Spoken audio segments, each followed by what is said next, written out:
Welcome into ATL Day Ones with Jarvis and Tenitra. Coming up on today's show, are the Atlanta Hawks at a breaking point? So, in this show, we like to keep it 100, but is there a position group with the Falcons that is finally at 100 and has a group in Flowery found themselves an identity? And last but not least, and for the culture, Damar Hamlin's Toy Foundation is going to do a lot of good. We'll talk about all that next right here on ATL Day Ones. Let's go. This is ATL Day Ones, part of Locked On Sports Atlanta. And it starts now.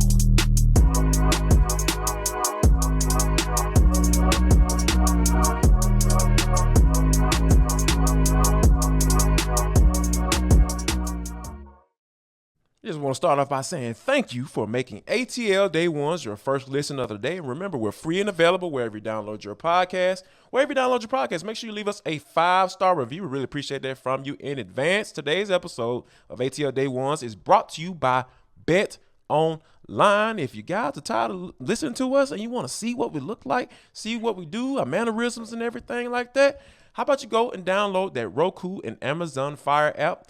All you got to do is look up Locked On Sports Atlanta, and we'll pop right up. You can get caught up on all the episodes. But today, the Atlanta Hawks take on the Sacramento Kings, and we talked about yesterday as far as what we liked and disliked about that loss on the road, and we pointed out a couple of things that have troubled the Hawks for quite some time. But as they are on the West Coast, how important or do you feel this game is? Or let me rephrase it this way.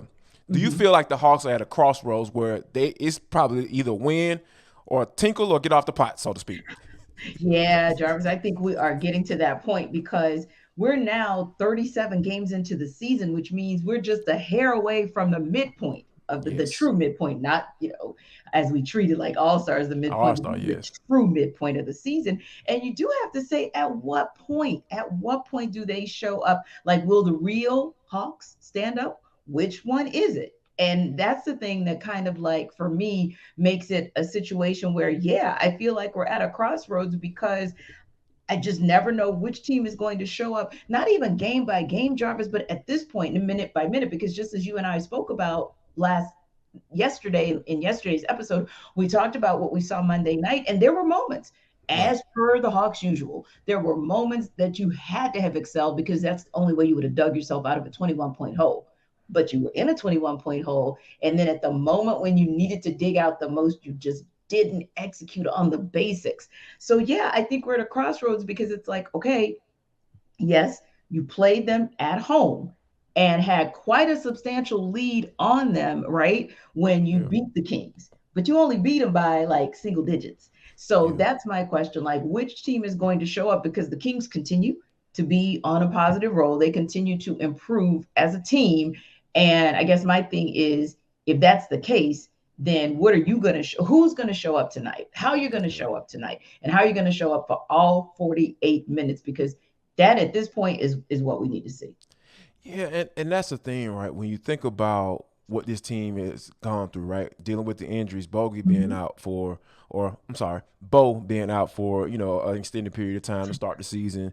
DeAndre Hunter getting off to a hot start, and then kind of dealing with his injuries. Then Clint Capella getting off to becoming one of the best rebounders in the NBA, and then he's starting to deal with his injuries and the back and forth between whether or not you're gonna play AJ Griffin more. Does he start? Does he not start? Does he come off the bench? And what does that even look like? And then the whole issue with Trae Young and Nate McClendon and all that stuff going on off the court. It's just a lot of stuff that's just going on right now with the Hawks, and a lot of it is outside of basketball. So I think that, to answer the question, yes, I think they are also, I wholeheartedly agree that they are at a crossroads. It's either you're going to have to figure this thing out or you're going to have to seriously consider, hey, tearing it down at some point. Not completely to the studs, but saying, hey, we need to move this dude out, we need to move this cat out, and we need to figure out what this dude right here can do. So all those things come into play because we know, more than likely we can make an assumption that Nate McClendon is probably going to step down at the end of the season, right? If that's being put out there, and those are the things that he didn't necessarily deny when he was asked about it after the game. So it's just so many moving parts, right? Then you got the Travis Slank situation, Landry Yeah. Fields. So it's just all these things coming together right now. And I'm not saying that all of this is going to be put on this particular game, Right. so to speak, on a road trip out there on the West Coast. But like somebody had to say, you know what? Even though we're dealing with a lot of crap right now, it's time for somebody to say, or step up and say, hey, man, forget all the other stuff off the court. Like, it's time to play some basketball, and we got to do this thing and play 4 quarters, because that's been the Hawks' problem. They just seem like in certain situations, things just get real tight. Yeah, and it's so interesting because, like you said, play 4 quarters. And if you happen to have an extra time and another extra time, we'll play all 5 of those minutes and all 5 of those minutes, because every one of them counts. Like, you can't take any play off. And that's something Landry Fields actually talked about when he was on 92.9 yesterday with our guys, Hugh Douglas and John Fricke. He said, hey, it was a great effort. Kind of congrats to us. Woohoo! We did it. However, what we didn't do was get the dub. And that was because of essentially the Warriors making one more play. And this is kind of a favorable matchup for the Hawks. When you look at all the stat lines, the field goal percentage, the 3-point percentage, rebounding, every stat you can look at, pretty much these teams are evenly matched. And Nate McMillan has been tinkering with the lineup, right? So that it hasn't always been the pure 1, 2, 3, 4, 5. Sometimes he's put 3 guards out there and 2 power forwards, or 2 forwards, if you will, and kind of mixed it up. And that's kind of the way the Kings play as well. So I say all that to say, you beat them a month and a half ago without Bogey. AJ Griffin was just starting to get his stride. I don't even think DeAndre Hunter was there, to be honest with you. So now you're dealing with a team where maybe you won't miss Clint Capella as much. I'm not saying you won't miss him, but as much. So everybody else that's out there tonight, you need to go ahead and show and prove what it is that you can get going. Because, hey, like we talked about pre-show, who has to right the ship for this team against the Kings and then going into the second half of the season? All of the above. All of everybody. There's not one person, maybe all with the hands on deck. Of AJ Griffin. He might be the only guy who doesn't really have anything to improve because he's a rookie. So therefore, he's going to make incremental steps by default. That's why he's a nominee for Eastern Conference Rookie of the Month. The rest of you folks on that roster, on that sidelines, and even in the front office, it's going to take all y'all to right the ship. Yeah. And also, hey, JC, excuse me, sir, when did you get a post game? Like, you know what I'm saying? Like, can we see more of that? Like, more of that assertiveness, like sitting on the block. You know, I understand that they want you to shoot threes, but if you got you were able to take advantage of a weak post now defense down low because the Warriors wanted to continue to switch and everything like that. So, hey, if y'all see JC being guarded by a guard or a small forward, give him the rock. Give him the rock and let him go and see what he can do, because he's the guy been asking for it. So you got what you asked for, and JC was pretty productive. Just kind of forgot how to box out and stuff like that. That's what I was going to say. Now, I need you to put it all together, JC. Please. There it is. Exactly. If you need the rock in the paint, then I need you, when the rock is in the paint with the other team, to collapse to it and make sure that when that ball bounces out, because it's probably not going to go in at a critical moment, that you have it in your hands and you secure it, and then get it out to your backcourt and let them put in work. Absolutely. It's so simple. It's pure basketball 101. Now, some team that has it figured out is Kirby Smart, because they're getting ready to doggone for the national championship against the TCU Horned Frogs. I still want to say Horned Frogs. I don't know what's the 12-year-old me just don't want to stop it. Stop it, Jarvis. All right, but they have it figured out. They are going to be paying for back-to-back national championships, and we got some good news yesterday that our guys, Darnell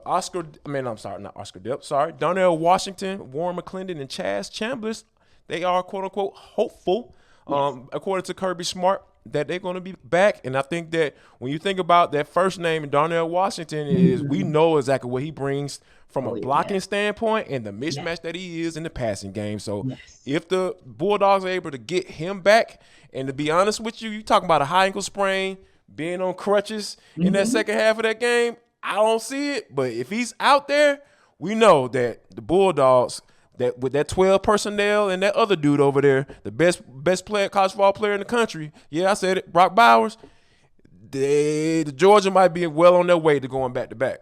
Yeah, and if we are to believe Kirby Smart, and I'm going to err on the side of believing him, he insists that maybe a little gamesmanship there. It was just a soft tissue injury, so we'll go with that.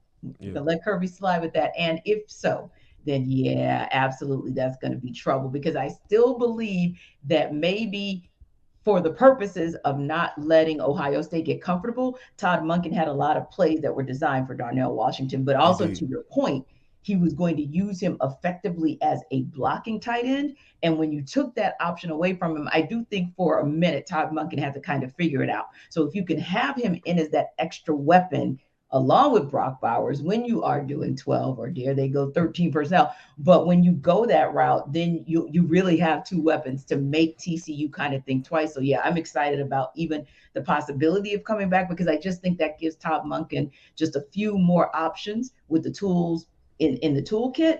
And then, like you said, just having someone like Chaz Chambliss back there, just a rotational guy, just again, if it becomes some type of track meet and you just need to have all your guns out there, well, hey, dogs will take as many guns as possible. And Warren McClendon, I mean, let's just be honest. Don't get me wrong. Amarius Mims did a fine job, because Stetson Bennett only got sacked one time last week. So McClendon's been out since the SEC title game, but he's still Warren McClendon. He's still Warren McClendon. So if you get him back, can you imagine what kind of time Stetson Bennett will have, the opportunities he'll have to really, really stretch that offensive game for the Dogs again? So yeah, I think that's some very good news coming out of Dogs camp. Yeah, obviously we know what the Bulldogs' identity is when you're talking about being out there and just being bigger than you and better than you. And Darnell Washington and Warren McClendon are some very big dudes. And no doubt about it. Speaking of identity, how about this? The Atlanta Falcons may have found one. We'll talk about that next. But first, we have to talk about betonline.net, because it is the fastest and easiest way to check in on all your betting needs. Find all your favorite sports and events at the #1 online source for odds, lines, and games. I was looking at the odds and lines for the Falcons versus Tampa Bay Buccaneers. How about this, T? The Falcons are favored by 4.5. Obviously, they're at home. Yeah, exactly. That's what I said. I was like, excuse me. And the over-under is 40.5. So the Falcons scoring 20 points last week, against the Arizona Cardinals. But hey, can they do it again? Because Tampa Bay going to play the starter, so Tom Brady might have something in store. If you're trying to figure out which way to go, head to BetOnline, because it's the top online source for all your sports information, from live in-game betting, scores, and podcasts. They've got you covered, just like we got you covered each and every day right here on ATL Day Ones.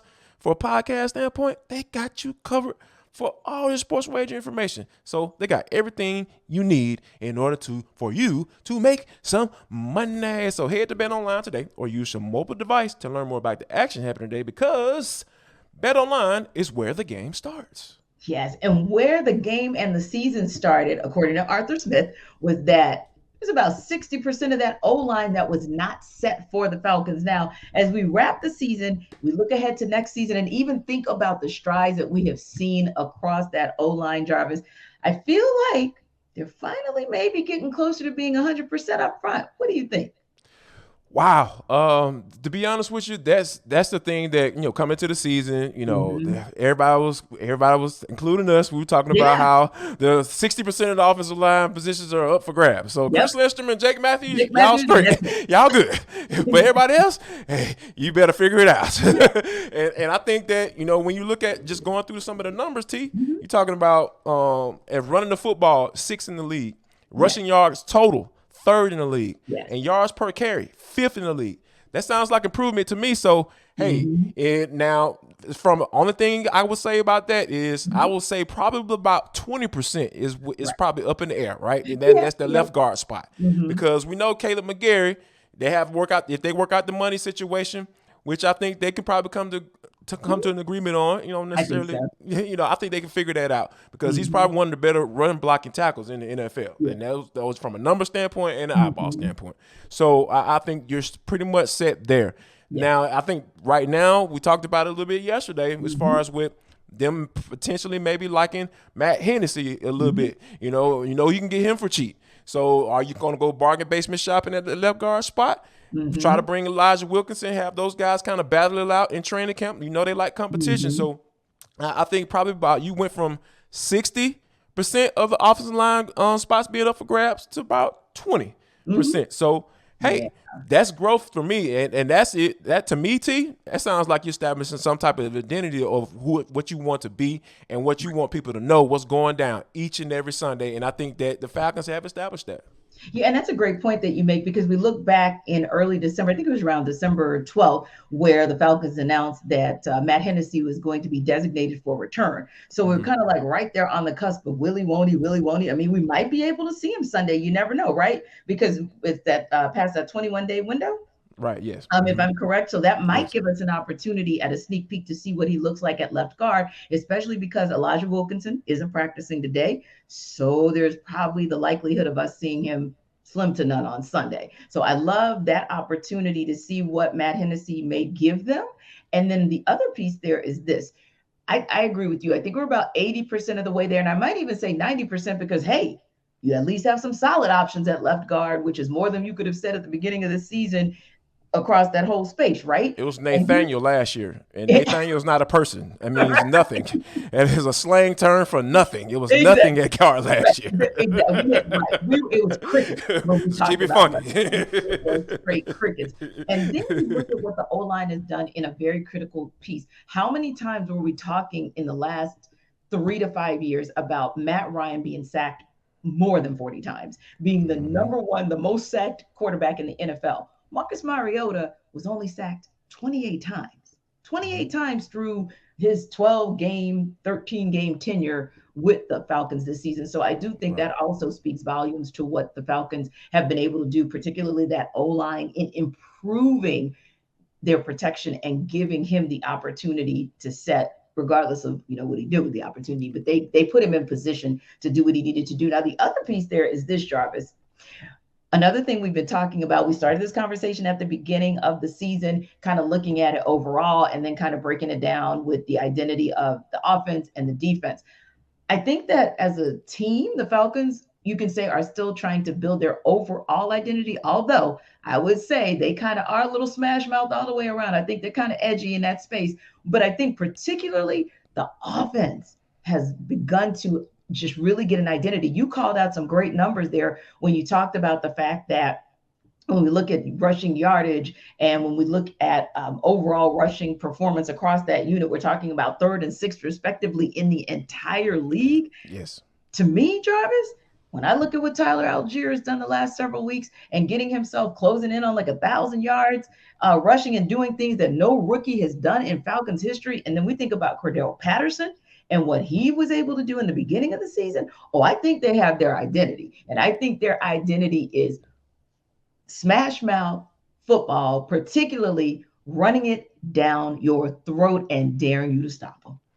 Yeah, and that's what Arthur Smith wanted, right? Because here's the thing: what I've always kind of liked about him, because he kind of catered what he wanted to do to the personnel that he had, that he saw fit. He saw fit that, hey, that run game wasn't going to be all that great last year. So, and you had Matt Ryan, still sitting in the quarterback who can sling it. Whether that you want to argue against that or not, yeah, he can sling it. You don't throw for this many yards in the NFL and not be able to do something, not be able to go and have a MVP under your belt, right? So exactly. I'm not going to argue that. So I think that, coming into this season, when you bring a guy in like Marcus Mariota, who's limited throwing the football, I mean, I think that's fair to say, and then you got the guys that you think that can get the job done at center spot. You brought in a couple of guys that you could think can get the job done at the left guard spot, and then you drafted the guy in the 5th round. And I don't even think they probably thought they were going to get this type of production from Tyler Algier, because we talked about Tyler and early on, we talked about we like what this dude is, and we, a lot of times as fans, the objectivity comes out and you're like, hey man, get this dude to rock more, and you just start to see it. as the season went along, he just started getting better and better and better and better. And you have this smash mouth potential, right? And you can kind of slide Cordell Patterson back a little bit at that RB1, a RB2, and use him how you really want to use him in limited touches, because a lot of people will start asking like, hey, why don't you get Cordell Patterson the ball more? No, you want him to be able to last, right? Exactly. Yeah. Like normally people fall off a cliff at that age. So with him playing that position and being able to be varied and moving him out, lining up at the wide receiver position or the X or the Y, however you want to put it, and those are some of the things that opens up things for your offense. And I think that we started to see that, right? Because Desmond Ridder, first game, I think he was at completed ball about 50% clip, right? Then he jumped up to about 63% in his second game. Now he's 73%, you know, and he was seeing the ball more. He was finding Drake London. And you got Drake London, Tyler Algier, Desmond Ridder. So that's a trio that you can really build upon. And I think that it starts with the run game. And then guess what? You got number 8 coming back next year too. So it's just a lot of things that people should be excited about, and stop looking in the doggone shopping in the window at doggone Nordstrom's when you got something solid at the crib. It's okay to go to Dillard's. At the quarterback spot. T, like, you know what I'm saying? I like Nordstrom, but okay. Look, and I just bought my wife a Nordstrom gift card for Christmas. So, like, who am I? Yeah, I was. I'm telling folks to go to Dillard's. Yeah, I was starting to clutch my pearls. But back to what you were saying about football. I'm sorry, everybody. Continue. God. Just trigger. All right, let me see if I can try to bring it back home. Bring it home, Jarvis. Bring it home. Come on, Jarvis. For all the people who are trying to, you know, jump all on the drafting another quarterback and resetting this clock on what the Falcons are trying to build, because that's what you're going to do, right? If the Falcons draft the quarterback in 2023, they're going to suck again. Come on. Can I co-sign on what you're saying there? Because we talked about that yesterday as well, because real talk, if you look at two things, if you looked at the class of 2023 as far as the quarterbacks go, right? Bryce Young, I'm just going to call it Bryce Young and company, okay? Yes. And if you look at the veterans, I'm going to call it, and I'm going here on purpose, Ryan Tannehill and company. The reason I started at Bryce Young. Derek Carr. No, but I'm starting at Ryan Tannehill for a reason. I got you. For the reason I'm starting at Bryce Young is because everybody still believes, even with what CJ Stroud did in the semifinals, that Bryce Young is still that dude, right? So if you look at him as being kind of the head of the class, that's fine, except when is the last time you saw a head of the class, minus Joe Burrow, and Trevor Lawrence probably could have been that if Urban Meyer wasn't his coach. But other than those two, when is the last time you saw a quarterback come in and hit the ground running? And this is an offense that can hit the ground running. So they don't need to be in rebuild mode, which if you go out and get that rookie quarterback, that might be what you're facing. And everybody knows. That clock on back a little bit. There it is. It's the turn and back. then the same, going back to what you're saying, taking nothing away from Derek Carr, but of course, Ryan Tannehill is kind of the natural name that people have been throwing out just because of the familiarity piece. But we know what that got the Falcons this year with Marcus Mariota and Arthur Smith. And let's be real.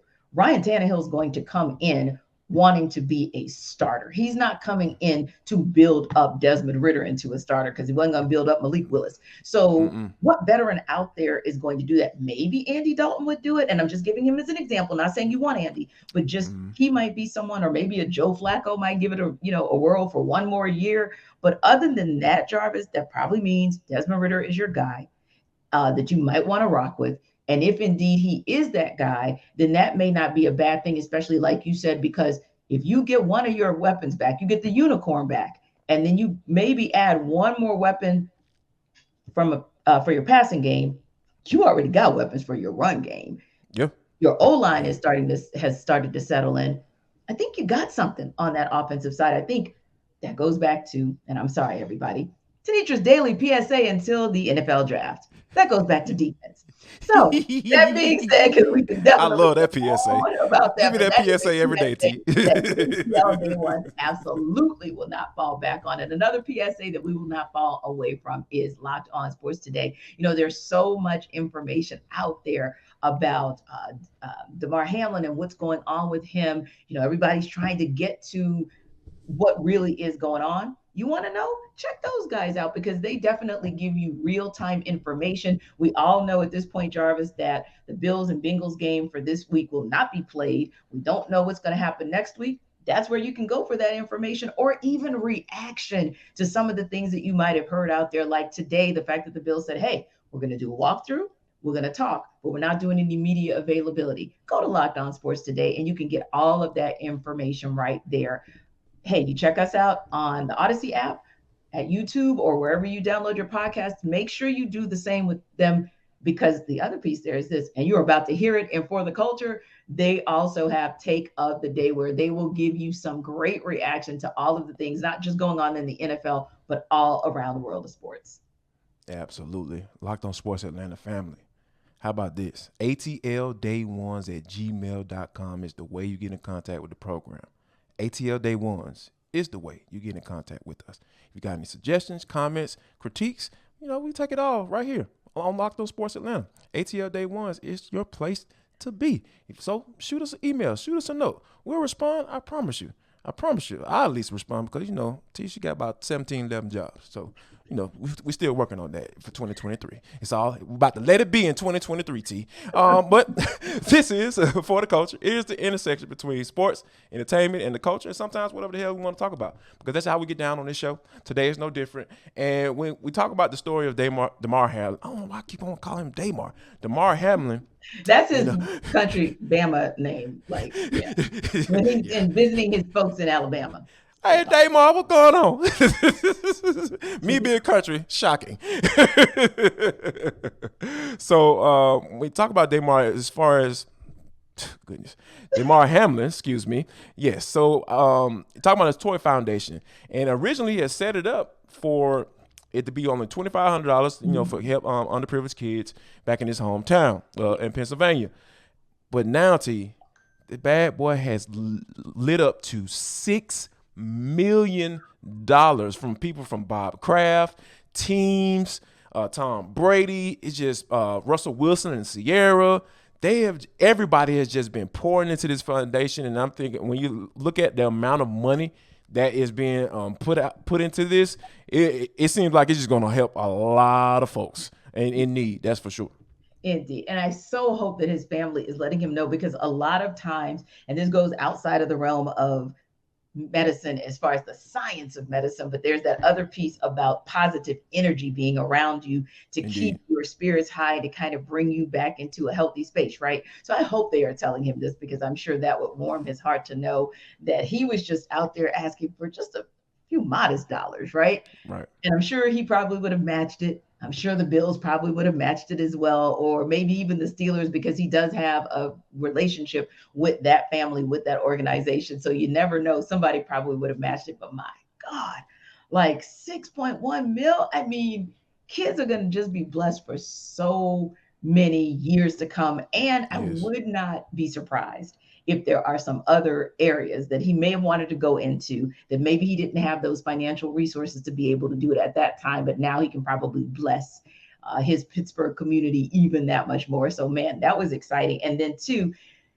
in the face of a dark situation, something that none of us really have known how to grapple with or understand what we're supposed to do with it, I think this really helps us to know, okay, here's something we can do. We may not be able to go into the operating room or into the ICU and be there with Damar and with the Hamlin family, but this is something we can do to lift him up and kind of lift them up as well. And we're hearing positive things about him, and that he's making little incremental improvements. So if we continue to send this kind of energy his way, I just feel like that's going to be nothing but positive. And I will say, as a Steelers fan, I know that Ryan Shazier talked a lot about that piece. Like, in addition to the science, it was all of that love and support and energy that was coming his way that really just helped him to battle back.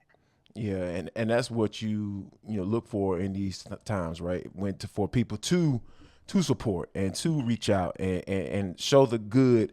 And like with over 200,000 people who have donated, it just goes to show you that there is some good out there, and we need to highlight that a little bit more so than the bad. And I think that because the bad gets a lot of press, and I think sometimes it's a little bloviated sometimes, but when good happens, it needs to be having conversations like we're having this conversation. We appreciate you joining this conversation right here on ATL Day Ones and making us your first listen of the day. How about you make Locked On Sports today your second listen of the day?